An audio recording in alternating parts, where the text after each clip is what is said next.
औरैया के मनोज दुबे की हत्या के मामले में प्रियंका गांधी ने योगी सरकार पर करारा वार किया है।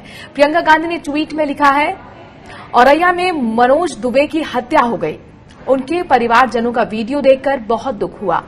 परिजनों और पत्रकारों के मुताबिक अपहरण के इस केस को पुलिस 5 दिन तक गुमशुदगी साबित करती रही और हाथ पर हाथ धरे बैठी रही। क्या यही यूपी सरकार का अपराध कम करने का तरीका है?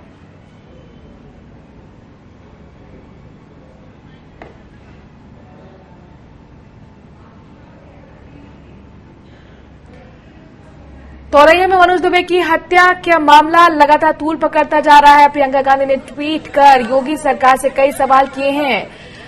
प्रियंका गांधी अपने ट्वीट में कहती हैं कि औरैया में मनोज दुबे की हत्या हो गई। उनके परिवारजनों का वीडियो देखकर बहुत दुख हुआ। आप देख सकते हैं कि इस तरह से परिजन जो हैं वो रोते बिलखते हुए। परिजन और पत्रकारों के मुताबिक अपहरण के इस केस को पुलिस 5 दिन तक गुमशुदगी साबित करती रही और हाथ पर हाथ धरे बैठी रही। क्या यही यूपी सरकार का अपराध कम करने का तरीका है? आपको बता दें कि कानून व्यवस्था को लेकर लगातार विपक्ष हमलावर है। कांग्रेस हर दिन ट्वीट के जरिए सवाल करती है कि आखिरकार क्या कानून व्यवस्था अब योगी सरकार से संभल नहीं रही? जंगलराज का आरोप कांग्रेस लगाती रही है। आपको बता दें कि हर दिन अपहरण और हत्या के केसेस सामने आ रहे हैं। इससे पहले बुलंदशहर में भी आपको याद होगा दादरी की जो छात्रा थी उसको लेकर भी कई सवाल उठे थे पुलिस पर और एक बार फिर अब पुलिस सवालों के घेरे में और उसी को लेकर निशाना साधते हुए प्रियंका गांधी योगी सरकार पर। सुरेंद्र राजपूत हमारे साथ कांग्रेस के प्रवक्ता जुड़ गए हैं। सुरेंद्र राजपूत जी, औरैया मामले को प्रियंका गांधी जोर शोर से उठा रही हैं, ट्वीट के जरिए योगी सरकार पर हमला कर रही हैं। क्या मानते हैं औरैया केस में किसकी गलती? देखिए मनु, क्या आप नहीं मानती हैं वहाँ हत्या हुई है? क्या आप नहीं मानती हैं या सरकार नहीं मानती है कि वहाँ हत्या हुई है? क्या सरकार नहीं मान रही कि कानपुर में अपहरण हुआ उसके बाद संजीत की हत्या हो गई? क्या सरकार नहीं मान रही है कि लखीमपुर में, बुलंदशहर में, गाजियाबाद में अपनी बच्चियों को बचाने के लिए बदमाशों ने उनके मामाओं की हत्या कर दी? क्या आप नहीं मानती हैं कि 2 साल से लेकर 13 साल तक की किशोरियों के दुराचार के बाद अंग भंग विक्षिप्त करके हत्या कर दी गई? और ये गलतियां किसकी हैं? अगर शासन का इकबाल नहीं है तो अपराधियों के हौसले बुलंद होंगे। श्रीमती प्रियंका गांधी जी के सवाल को राजनीति से न जोड़ करके समाज नीति से जोड़िए। मेरे और आपके घर के ही बच्चे हैं जिन लोगों की हत्याएं हो रही हैं और जिस तरीके से हत्याएं हो रही हैं।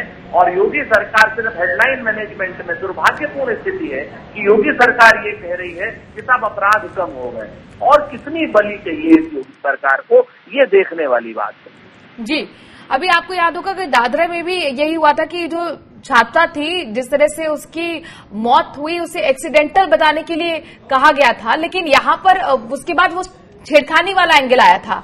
हमारे साथ बीजेपी की तरफ से ऋतु रावत जुड़ गई हैं। ऋतु रावत जी, सुरेंद्र राजपूत जी हमारे साथ फोन लाइन के जरिए जुड़े हुए हैं और वो सवाल कर रहे हैं कि आखिरकार ये कब तक चलता रहेगा? औरैया केस में गुमशुदगी साबित करती रही पुलिस और हाथ पर हाथ धरे बैठी रही। यही नतीजा रहा कि उस शख्स की मौत हो गई, उसकी हत्या कर दी गई। देखिए, जिस तरह मैं तो राजपूत जी से जो कांग्रेस के प्रवक्ता हैं उनसे कहना चाहूंगी, ये आरोप प्रत्यारोप चीजें अच्छी नहीं है, क्योंकि उत्तर प्रदेश की सरकार जो योगी जी की सरकार चल रही है वो किस तरह अपने कानून को चला रही है ये सब अच्छी तरह जानते हैं। इस तरह जो केस सामने आते हैं, जिस तरह उनपे कार्रवाई होती है और कार्रवाई मतलब लोगों को दिखाई भी देती है, तो ये सारी चीजें इल्जाम लगाना ये गलत बात है।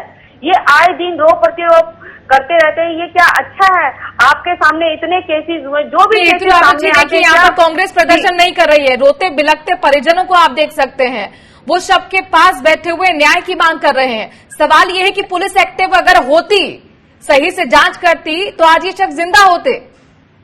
नहीं, देखिए, पुलिस अपनी जांच कर रही है, ऐसा नहीं है कि पुलिस अपनी कार्रवाई नहीं करती है, लेकिन कुछ चीजें हादसा भी होता है और जिस तरह ये दुर्घटना हुई है इसको आप दूसरा एंगल देंगे तो ये भी गलत है ना। अभी कार्रवाई हो रही है सामने, दूसरा पानी का पानी। सुरेंद्र राजपूत जी, दुर्घटना को आप गलत एंगल दे रहे हैं। मुझे तो सच बात बताऊं कि मुझे इन सब बातों में अब राजनीतिक तू-तू मैं में मेरा बड़ा मन दुखता है। जिस तरीके की भाषा का इस्तेमाल सत्ताधारी पक्ष के लोग कर रहे हैं कि हादसे हो रहे हैं, दुर्घटना हो रही, अरे क्लियर कट हत्या है। 2-2 साल की बच्चियों के साथ दुराचार हो रहा है, वो क्या हादसा है? 13 साल की बच्ची का लखीमपुर में अंग भंग करके उसके साथ दुराचार किया गया कि वो क्या हादसा है? 4 साल के बच्चे का अपहरण करके 4 करोड़ की फिरौती मांगी गई, वो क्या हादसा है? संजीव की 35 लाख फिरौती देने के बाद भी उसकी हत्या कर दी गई, वो क्या हादसा है? ये उत्तर प्रदेश की सरकार को बचाने का, ऋतु जी भी खुद महिला है और पहले किसी, जब क्या कहूं मैं, इनसे नहीं कहना चाहिए, व्यक्तिगत रूप से ठीक नहीं लगता है, लेकिन अगर इन सब क्या नाम अपराधों को ये लोग हादसा बताएंगे तो क्या ये अपराधियों के साथी हैं? क्या सारे अपराध भारतीय जनता पार्टी के लोगों ने किए हैं? तो मुझे ऐसा लगता है कि सारे अपराधी तो भारतीय जनता पार्टी में नहीं हो सकते, लेकिन जो भारतीय जनता पार्टी का अपराधी जी जवाब दीजिए। तो पकड़िए। हर दिन भारतीय जनता पार्टी कभी अपराधियों अपराधियों के साथ नहीं खड़ी होती है, और जो भी अगर कोई भी हादसा होता है उसमें पूरी कार्रवाई की जाती है। कई बार जिस तरह क्या कहते हैं ये सुरेंद्र राजपूत जी ने कहा, मैं उन्हें बहुत अच्छी तरह जानती हूँ और बहुत अच्छे इंसान भी है और हमारे मित्र भी हैं। मैं उनसे यही कहना चाहूंगी कि आप भी जानते हैं कार्रवाई, कई बार ऐसे हादसे होते भी हैं, लेकिन हादसे करने और क्या सरकार कभी इन हादसों को कराती है? मेरे को इनसे ये जवाब चाहिए, सरकार कभी कोई हादसा नहीं कराती है, लेकिन एक सर्कमस्टांसेस बनते हैं। मैं मानती हूँ कि वो चीजें होती है, अगर उस पर कार्रवाई ना हो, उस पर कोई रिजल्ट ना लिया जाए, लेकिन यहाँ पर सवाल यही है कि आप ही लोग थे ना कानून व्यवस्था का मसला उठाकर जनता से सत्ता में आए थे, और यहाँ पर देखिए ऐसा लगता है कि हर दिन बदमाश चुनौती दे रहे हैं पुलिस प्रशासन को, सरकार को। चलिए मेरे पास बस इतना ही है। श्रुति जी आपका बहुत बहुत शुक्रिया, सुरेंद्र राजपूत जी आपका भी बहुत बहुत शुक्रिया।